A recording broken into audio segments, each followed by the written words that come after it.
What is the fastest way to win a game of Yu-Gi-Oh? Since the game's inception, Yu-Gi-Oh has had several different win conditions, from reducing your opponent's life points from 8,000 to 0 through battle, to specific cards that allow you to win the duel by fulfilling certain conditions, or one of the most infamous ways, the first turn kill, or FTK. Fish Vulcan!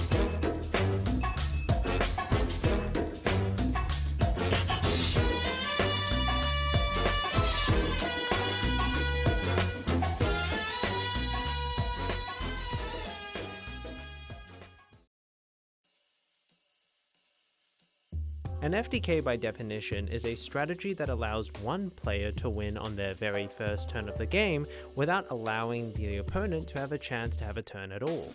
Since the game's inception over 25 years ago, FTKs have existed in many different forms, but when boiled down, there are usually three popular methods to achieve an FTK. The first and most popular one being Exodia. The game plan is simple, to assemble all 5 pieces of Exodia on the first turn by either two methods usually. The first, to draw into the pieces of Exodia. This was usually accomplished historically by adding a bunch of consistency spell cards like Allure of Darkness, Trade-In, Toon Table of Contents, and monster cards like Royal Magic Library, so that you could filter out your deck to see your pieces of Exodia. Despite being gimmicky and seeing extremely fringe play, at the time of recording this video, ironically, it's actually one of the strongest and most degenerate strategies in Yu-Gi-Oh's Genesis format. A quote-unquote watered down and less powerful version of the game, where decks are essentially built on point systems rather than the traditional Forbidden and Limited list, with access to modern draw cards like Radiant Typhoon Vision, Sky Striker Mobilize Engage, and powerful level 8 packages like the Dark Lord cards and Sky Striker Ace Hamp to discard and banish off cards like Trade-In and Allure of Darkness. It's unironically been as real of a strategy at the time of recording this video than ever before. It can also play cards like Upstart Goblin, Into the Void, and even Pot of Greed. Fun fact, I recently attended YCS Sydney 2026 where Konami hosted its Genesis YCS event. It had 32 players and 9 out of 32 of them were playing Exodia FTK. It was easily the most miserable watching experience I think I've ever had. Seeing Exodia mirrors literally saying good luck, have fun, rolling dice, and then instantly scooping was nothing short of sad and hilarious, and I was frankly impressed that Konami somehow managed to find a way to make a format more degenerate than Advanced constructed, a format known by audiences around the world for having very few checks for player interactability. Okay, and then show hand, GG, close one. No, it was not. That was a great match. That was a great match, yo. The second way to get all 5 pieces of Exodia, however, in one turn was usually through means of a specific repeatable combo. The most infamous example of this being just a few years ago at YCS Indianapolis, where Yu-Gi-Oh veteran Jeff Leonard won on the livestream feature match versus Justin Singh, with his unique strategy exploiting powerful monsters like Izol, Two Tails of the Noble Knights, Selene, Queen of the Master Magicians, and Blue Dragon Summoner. The game plan was simple: to search Blue Dragon Summoner, and to search the head of Exodia of Time Star Magician, and to exploit its soft once per turn ability of being able to search a normal spellcaster monster after being sent to the graveyard by continuously summoning it back with powerful cards like Cross Sheep and Selene, searching all 5 pieces of Exodia. But aside from drawing into all 5 pieces of Exodia, or individually adding each one from deck to hand by a specific combo, FTKs can also be achieved by affecting your opponent's hand and deck. Introducing the Deckout FTK.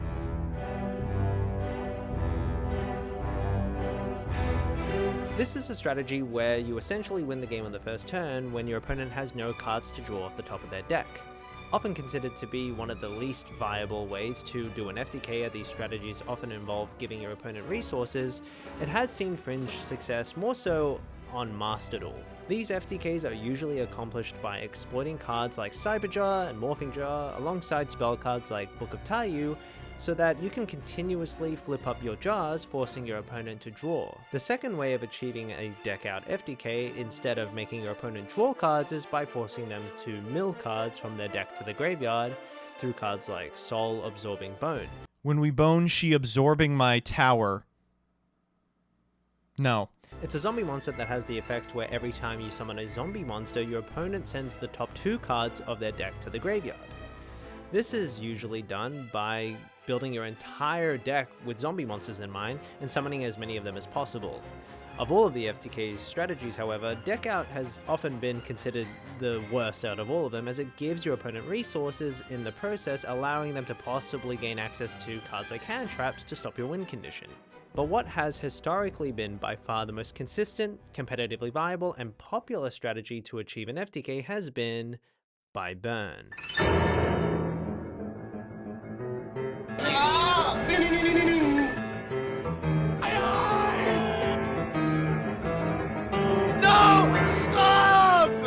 Slash draw. Discard 1 card, send the top card of your deck to the graveyard equal to the number of cards controlled, then draw 1 card and show it if it was a slash draw instead of the Burn FTKs have come in all different shapes, all different sizes. Some of Yu-Gi-Oh's most competitively viable FTKs have been from Burn FTKs. Slash Draw FTK has come in many different shapes and sizes, although it was most famously used in its Danger variant. Slash Draw has the effect where you can discard 1 card from your hand, send cards from the top of your deck to the graveyard equal to the number of cards your opponent controls. And if you draw into another Slash Draw, destroy the field and your opponent takes 2000 damage for each card destroyed. To be able to accomplish the FTK going first, you would resolve cards like Grinder Golem to give your opponent a card to control to proceed to then draw throughout your entire deck using the Danger monsters, Allure of Darkness, Beginning of the End, and your 3 copies of Saryuja's Skuldred, and then place your Slash Draws to the bottom of the deck, with cards like Soul Charge to be able to have enough cards on the field to destroy. You would resolve your final draw card to then get into Slash Draw, where you would then burn your opponent for upwards of 8000 damage. Slash Draw FTK would then go to top many events in 2018, with it then promptly being hit on the ban list, with Slash Draw going to 1 and Saryuja's Skuldred eventually going to 1 copy as well. But there have been several other FTKs in Yu-Gi-Oh's history. There's been the Bish Balkan FTKs, the Magical Scientist FTKs, there's been the Cyberstein FTKs, there's been Red Eyes Flare Metal, Galen Duo FTK, and so many more.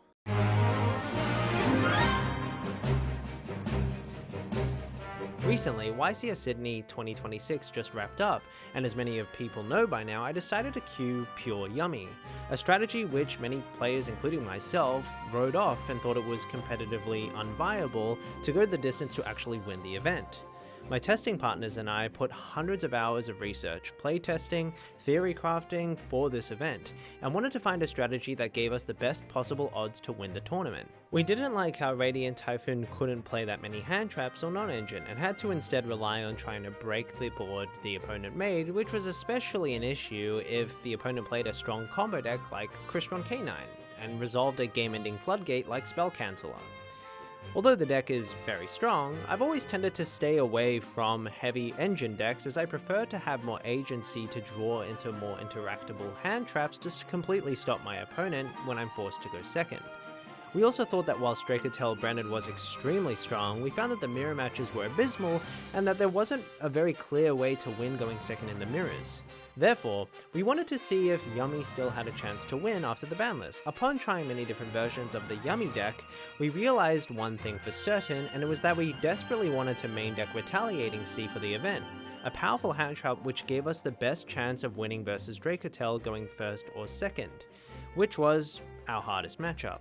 We noticed that the other Yummy variants couldn't comfortably play this pesky bug and cleanly play under their own Retaliating Sea, without having to do suboptimal plays that would honestly lose to even a single non-engine the Dracotel player had. But did you know that just 5 minutes before the YCS, we were actually going to queue a completely different deck list to the one that I made top 16 with? Because what took most of our time playtesting and theory crafting for this YCS was not what we ended up submitting. It was actually something a lot more sinister, something more diabolical, something which was only able to be done after hundreds of hours in the lab, unethically experimenting on desert animals. An FTK. This is Yummy FTK.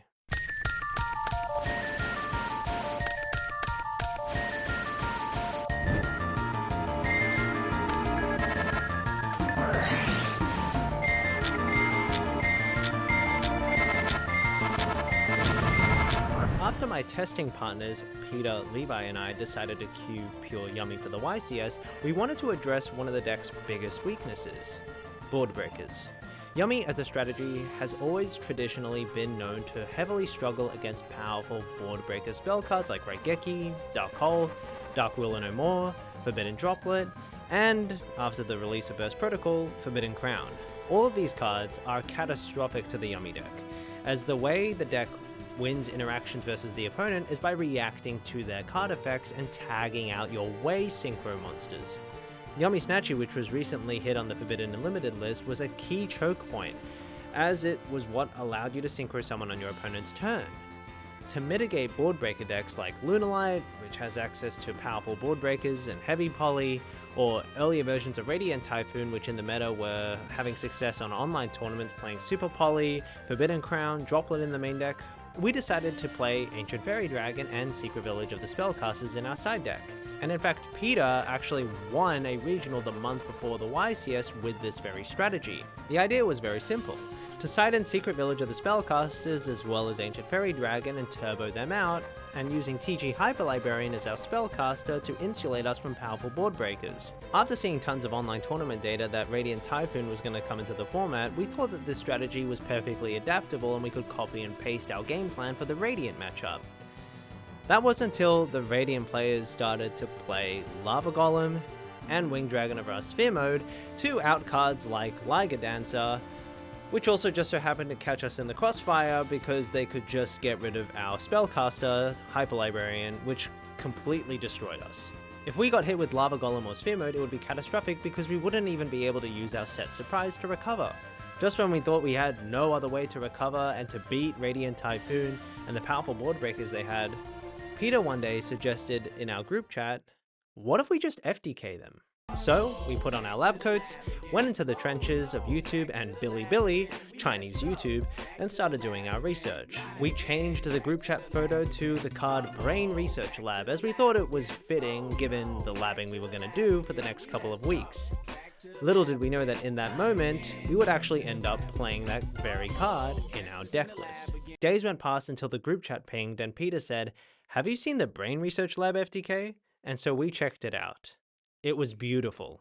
The FTK goes as follows. You use Yummy Lollipo to special summon back a negated Snatchy from your graveyard under the EMZ, summon Cupid Pitch and use its effect in the graveyard to search for a monster with 600 defense from deck to hand, in this case Speed Burst Dragon, a monster which has the effect to special summon itself from the hand after being inflicted with effect damage to then inflict the same effect damage to your opponent.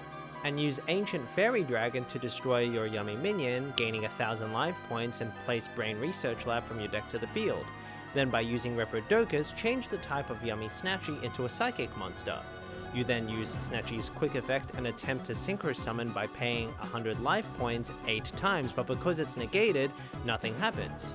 And as it's a Psychic monster, Brain Research Lab triggers to place a counter on itself, when a Psychic monster you control would pay life points to activate an effect instead.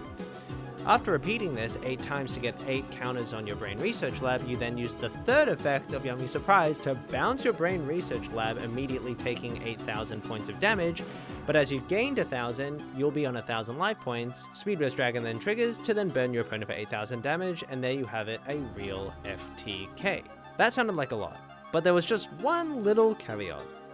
The combo lines in all these replays completely sucked. See, what I didn't mention in any of these replays that we saw is that in every single one of them, the FTKs were 2-card combos. You had to draw any other way to special summon a level 1 monster as well as a Yummy card. Now, whilst that may not sound that bad in theory, for this to be a competitively viable strategy, and for us to actually queue this at the biggest tournament of the year, we didn't want to have to play all of these bricks and bad cards in our decks if it meant that we had to rely on consistency issues. So, our job for the next few weeks before the YCS was to see if there was a way for one Yummy card to equal FTK, to essentially optimize and find the cleanest possible line to accomplish the FTK, where if we normal summoned one Cupsy Wupsy, the game ended immediately. Days went by, with no sleep, hours and hours of testing, looking at Dueling Book solo mode, scouring across the entire Yu-Gi-Oh card pool, looking at every single level 3, 4, 5, 6, 7, 8 synchro monster in the game. Every rank 2, rank 3, 4, 5, 6 XYZ in the game. Every link 2 in the game. We tried everything. We even revisited old lines. We tried new things. And that was until we made a breakthrough. It was Sunday night after locals. The Brain Research Lab team had assembled.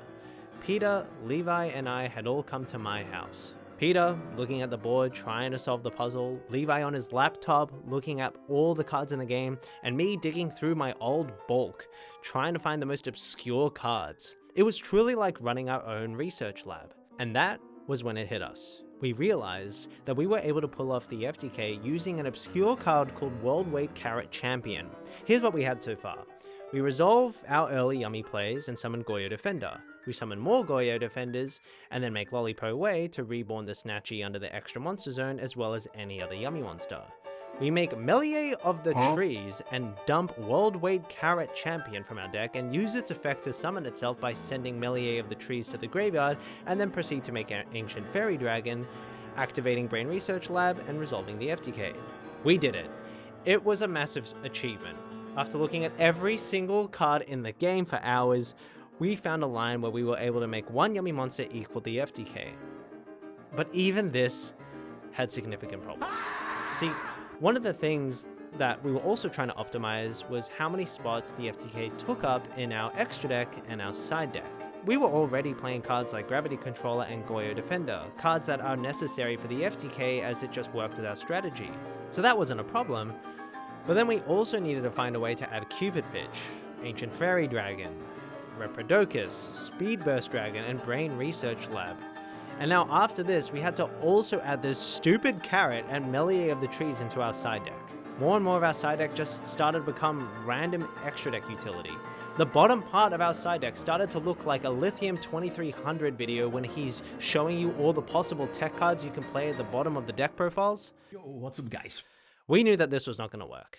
In any Yu-Gi-Oh tournament, in a best 2 out of 3, you were playing more games post-side with your side deck, and you only have 15 cards to work with. These 15 cards can literally make or break your tournament run. So we wanted to find a way if we could slim down the extra deck and FTK package in our side deck to make it work. We spent days, countless sleepless nights. It came to the point where every time I closed my eyes, all I could see was Lollipo Way, 2 Yummy Monsters, and 2 Goyo Defenders. We weren't even starting the combos from the beginning at this point. We would just throw everything in the graveyard and just get to the point that we were stuck at. It was like trying to decrypt Enigma in World War II. That was until one day, it finally hit us. Peter found the line. We got it all the way down to a 5-card package. All we needed to do was side in after the first game, 5 cards, and we could smokescreen into a true 1-card combo FTK. This is the Speedburst Dragon Brain Research Lab Yummy FTK. 1 Yummy card, 1 Cupsy Wupsy was FTK.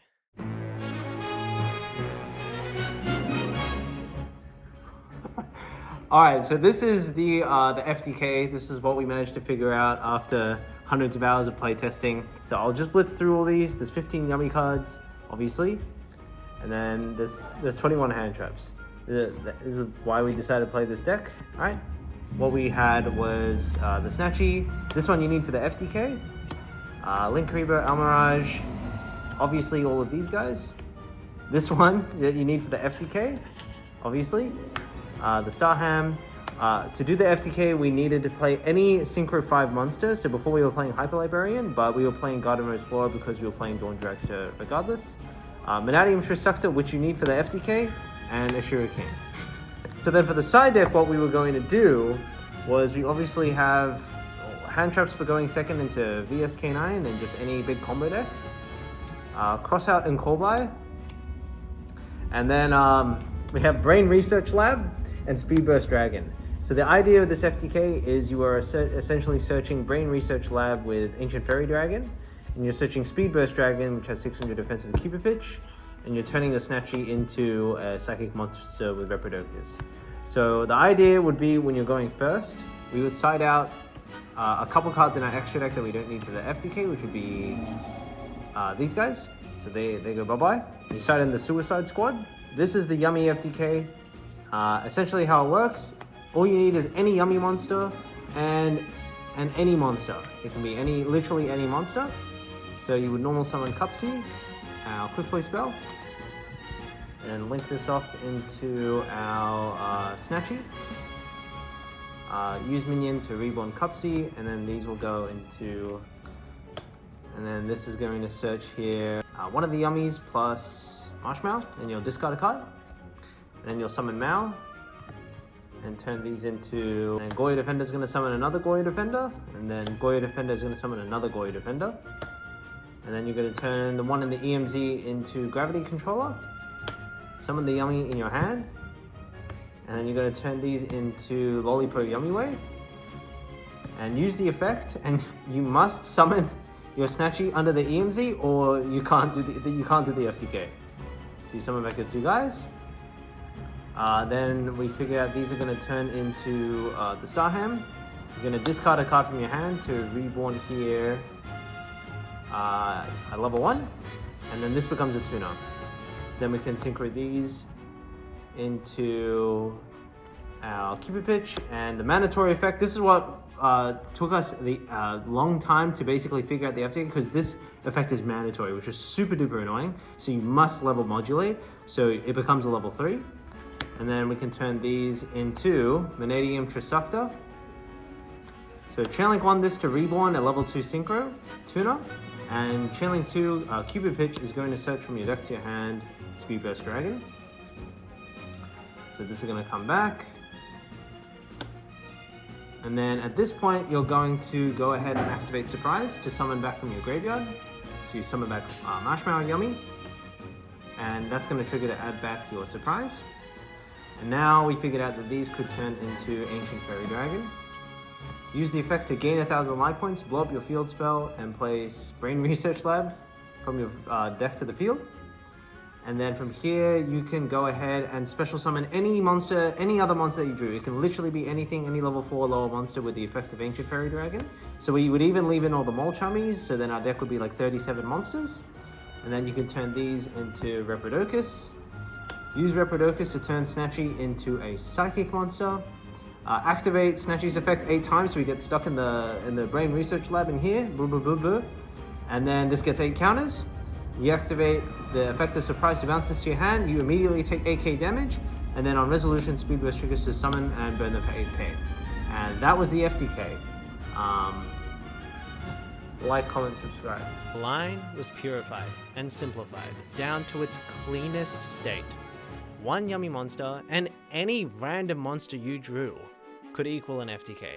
Now you're probably asking, Jojo, why didn't you end up queuing this for the YCS? Well, the truth is, we really nearly did. However, one of the consequences of being an Australian player is that word of mouth spreads very quickly, especially through events like this where Australian regional events can only get 50 to 100 players, and our YCSs will at most get a couple hundred people.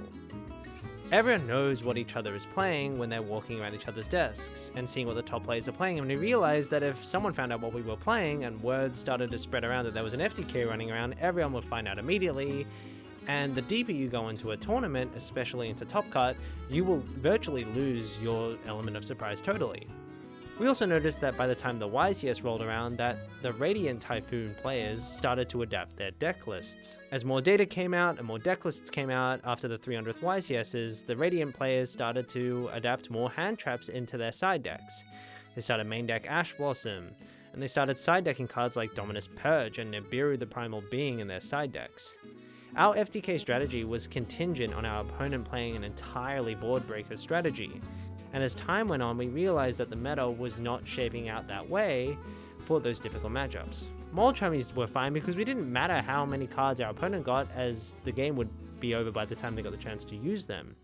But as more Radiant players and more players in general started to play more hand traps, we made the decision not to end up playing the FTK. So why am I even telling you this? Why am I even sharing this story with you?